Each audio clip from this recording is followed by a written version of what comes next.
Hello. In this lecture, we will look at Korean art from the tail end of the 14th century to the early part of the 20th century, with a specific exploration of what's known as the Choson dynasty, which is which lasted just over 500 years, and it really establishes what we think of as Korean art, the iconic imagery of Korean art. Korean culture is heavily influenced by the spiritual teachings of Confucianism.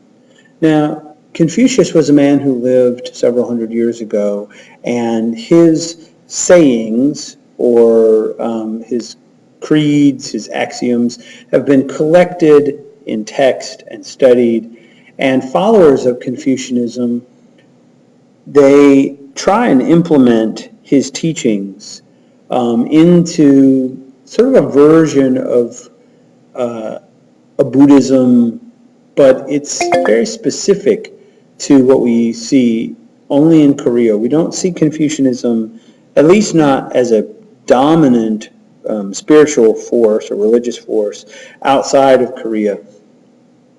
And I think that's one of the things that makes Korean culture unique, is that the major precept of Confucianism is that man should turn inward and look at intrinsic forces rather than extrinsic, or look externally for fulfillment or for enlightenment and guidance. And so as such, we see in Korean culture a more subdued culture than we see from some of their neighbors. It's a culture that can allow for outside influences and yet still maintain its identity, specifically the influence of the Chinese. Now, the Korean peninsula has, over the course of the last several thousand years, been fought over and between the Chinese and the Japanese for influence. Not necessarily for political control in the same way that we might think of as part of China or part of Japan, but really more just as a buffer between the two. There's a much stronger Chinese influence because they share the mainland with China, and because they are, as they are a peninsula, they're cut off from China. Now, in the 20th century, Korea gets divided, and ultimately with the war fought from the late 1940s through the 1950s to establish Korean independence and the two different sovereign Korean nations. But the culture is the same, at least the foundations of their culture. The culture today is, of course, very different. Southern Korean culture is more the descendant of the traditional Korean culture that we see, or that we're going to look at from this time period. Now, because the aesthetic is so much strongly internal versus external, it kind of leads and lends itself to a stylization. Looking towards the internal allows the artist to trust their instincts and to trust their own personal aesthetic over those of a tradition or of a following kind of a preconceived notion of what architecture, what drawing should be. Now, during the Choson, this is a culture that has a strong central government in what is today Seoul, and it has it's ruled over by a succession of warlords and kings who are the traditional kind of both military, social, political, and cultural leaders. And they establish their culture following the precepts of Confucianism, following that more internal look. Now, to get an understanding of the modern boundaries of Korea and how they match the traditions, what we have to kind of look at is the geography of the peninsula. It is very much a peninsula culture. It's not quite an island, but it is heavily influenced by being surrounded on three sides between the Yellow Sea and the East Sea or Sea of Japan and the Korean Strait. It is a culture that is very mountainous, or a geography that's very mountainous, and those things, between the mountains and being surrounded by the sea on three sides, that led to kind of an isolationism. In terms of influence, of course, the Chinese have always historically been major trading partners, major cultural partners, but Korea has always been able to maintain its independence. Japan, being an island off the coast, has always sort of come to Korea and thought of Korea as a buffer between itself and the much larger, more powerful neighbor of China further to the west. And so, as such, Japan has sought that cultural buffering from Korea, to look to Korea to kind of provide that role. Now, when we think about Korean architecture, we're going to see some of the traditions that we see across borders and boundaries of Asian architecture. We're going to see pagoda style. We're going to see long, longitudinal roof lines. We're going to see a combination of form, but we do see some significant differences between, say, the style of architecture that you would see in China or in Japan, and there's some really unique, there's a unique identity of the architecture in Korea. The roof line here seems most strongly associated with the Chinese temple form, with these sweeping arcs, but you'll notice that it doesn't curve up at the ends of the roof nearly as much as you would see if this were a Chinese building. Also, the lower story of the structure bears no similarity to what we might see in a Chinese structure. It's only that roof line that bears a resemblance. Now, this is one of the most iconic and oldest Korean structures that still stands. It's called the Namdaemun Gate, and it was one of several gates in the walls that surrounded Seoul.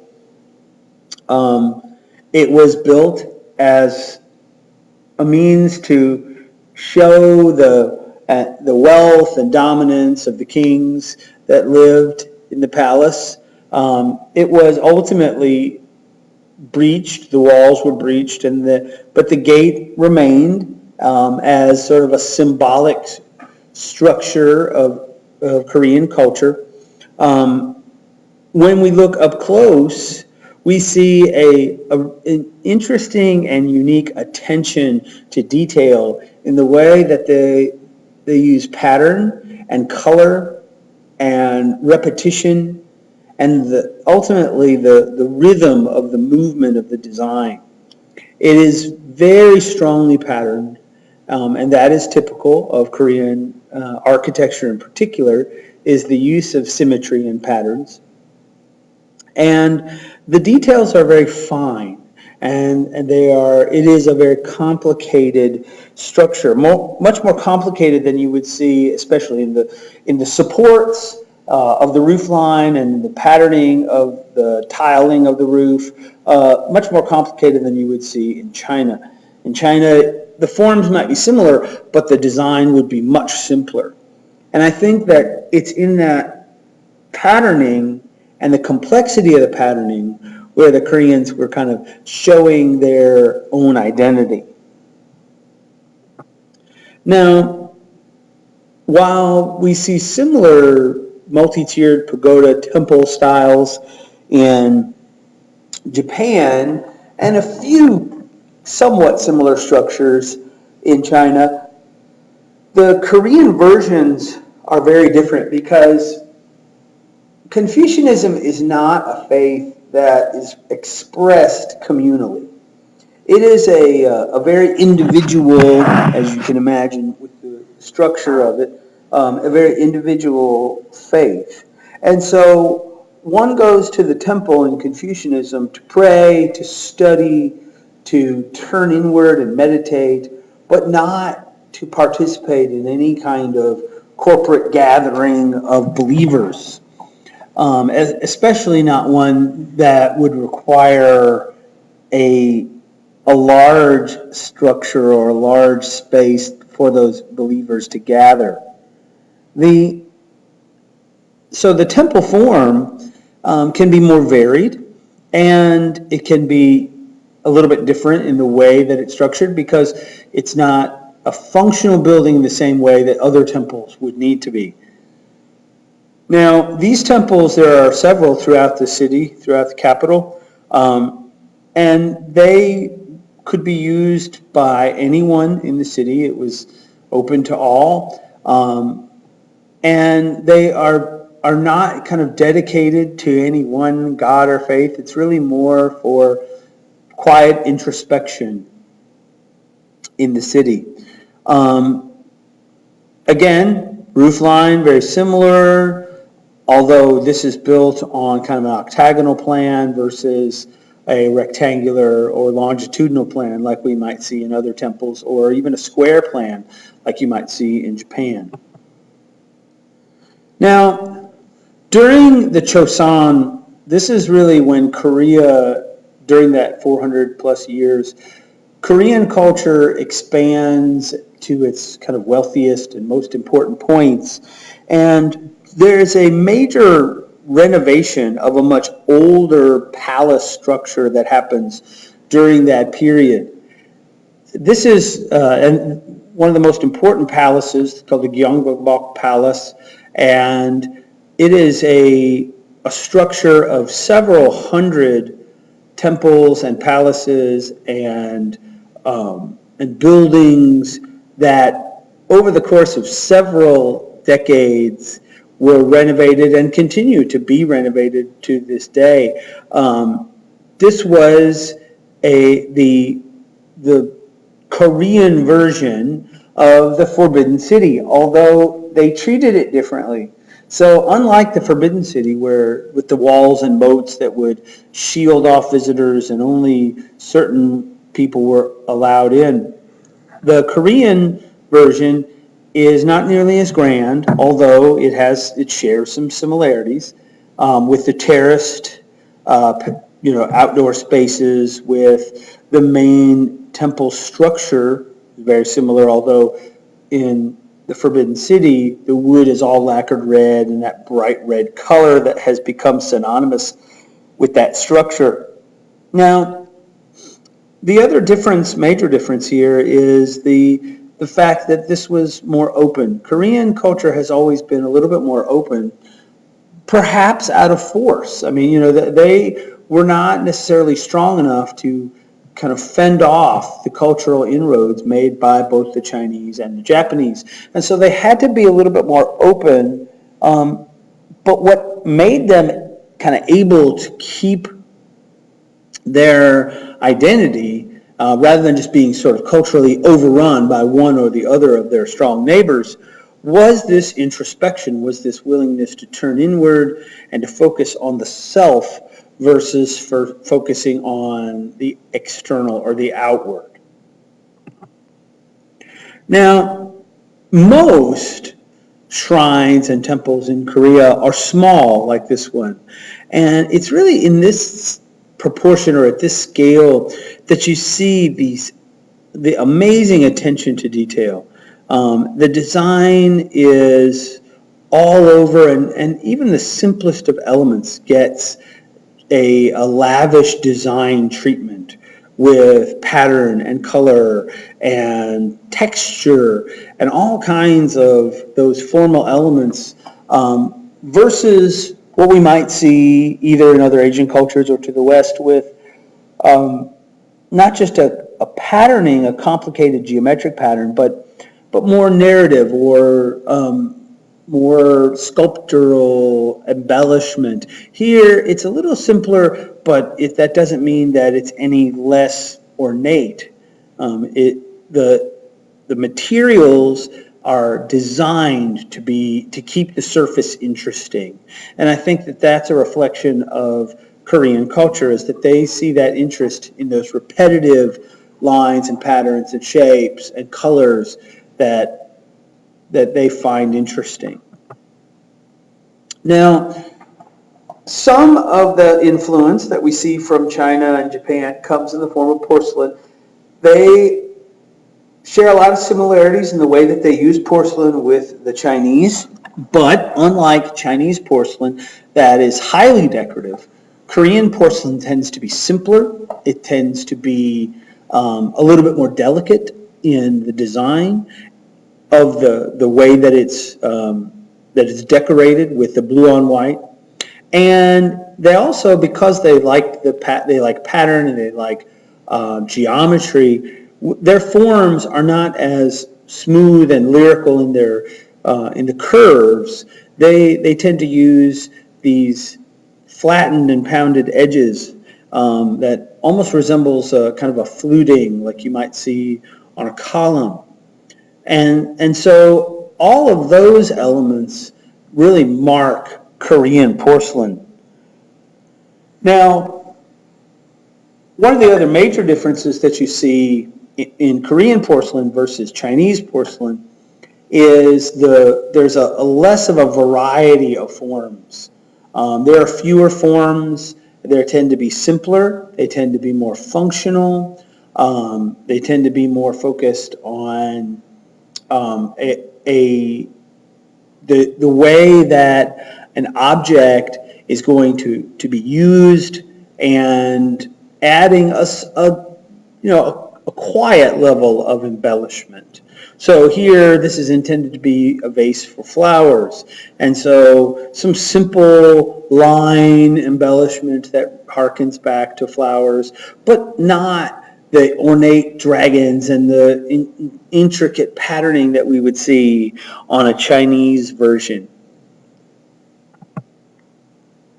It's in manuscripts, it's in paintings, it's in calligraphy, where we see the most deviation from the Chinese influence in all of Korean culture.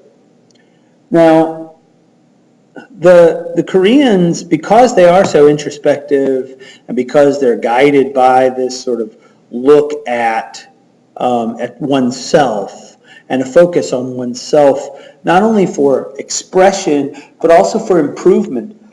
In Korean culture, even today, you're supposed to look at yourself first before you look at others. You're supposed to self-judge. You're supposed to, make sure that you are doing everything that you possibly can towards self-improvement. And we see that in the calligraphy here, this painting, a scroll painting, a very popular and common scene from the period.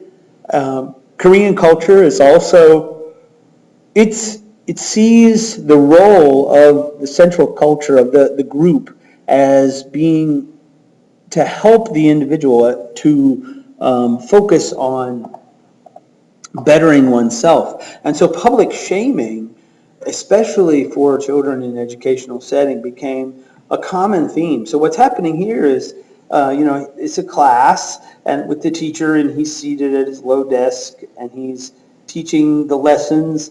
And obviously that the one student who's turned with his back to the teacher has failed in some way, or has not done what is expected of him. And so he's being kind of publicly shamed in front of the other students. And it's that kind of attitude towards failure, towards not following basically expectations that we see expressed in the painting here. And that it's really interesting, because when you apply that attitude of this is what's expected of culture, this is what's expected of the artist, this is what's expected of the viewer, it's interesting because there's a movement in Chinese painting, or Korean painting in particular, that deviates from that, moving away from expectations and towards the individual, towards an individual expression. But that's not the traditional norm of how society views what they expect out of their culture. So the movement in Korean painting, the most important movement from the period, is led by a painter by the name of Chong Song. And his style is actually quite heavily influenced by the dream state, by the kind of the subconscious state of the process of painting. If you've ever, when you've been highly involved in a process, you're doing something, and perhaps it's something that's repetitive and monotonous almost, but it allows the mind to kind of go on autopilot. And that's actually what Son and his followers, his devotees, were trying to do. They're trying to get beyond the conscious mind, beyond the ego, and tap into the subconscious or the unconscious part of the mind that allows for sort of a more direct expression that's not tied up in the ego or the conscious mind. And so the techniques here are very automatic. It's making marks, it's painting lines with ink and brush on either paper or silk or even linen to create these forms. It's very often landscape forms because they found the most beautiful pattern and expression in the landscape. They found the most beautiful lines in the rocks and the flowers and the trees. And so they're mimicking that expression, but not in a direct, realistic sense where there is a subject that is specific. It's really more in a kind of general, influential sense where the subject are these things, but they're not real. They're imagined in the mind of the viewer. And what it creates is this sort of more ethereal, abstracted almost, and certainly stylized landscape or look at the landscape. Now, these paintings focus heavily on value, much more so than color. And part of that has to do with the materials, the chosen materials of ink on the fabrics. But it also, I think, another reason why they choose to work this way is that the value is built up. It allows for the repetitive marks, like you see with those trees, that really don't come out of a plan necessarily, but they grow more kind of organically out of the process. So making a series of brush strokes or marks will then lend itself to the development of the image. And the way that the ink will stain and spread on the material, that actually decides for the artist while he's making it what the next step will be, or what that image will kind of evolve into during the process. So it makes the process more meditative almost. And what ultimately comes out is an art that is so stylized, and we can't help but see the dramatic differences from either of the two cultures that neighbor it. This is Son's most famous work. It's called Kumgang Mountains. And the Kumgang Mountains as an idea, as a subject, are a perfect example of what marks Korean culture. It's not a real place. It's a mystical place. It's a mythical place. And as such, it can look like anything. It's more the feeling evoked by the image that's supposed to communicate this idea of this place. And so by taking it out of the real, by eliminating color, by choosing to work just in values and tones, what the artist is doing is making it less match the real world and more stylized, more kind of dreamlike almost in the way that he renders these forms. And so when to build up and make the values darker, it's just more thinner, smaller, shorter, closer together marks or brush strokes that ultimately builds to create the scene. And it happens very organically, very kind of without a strict plan for what's going to happen in the image. Now, Korean culture is unique because, one of the most important ways it's unique is that they're able to borrow from their neighbors, from the cultures that surround them, that they interact with, and yet it's clearly not just simply mimicking the Chinese or mimicking the Japanese. It really is making it their own. And so they're able to, to take that influence and translate it into something really purely Korean. And that's one of the reasons why we focus on that as representative of true Korean culture and not just simply a rehashing of Japanese or of Chinese. All right, so be sure to watch the other lectures that we'll see that talk about those connections between the Koreans and the Chinese and the Japanese.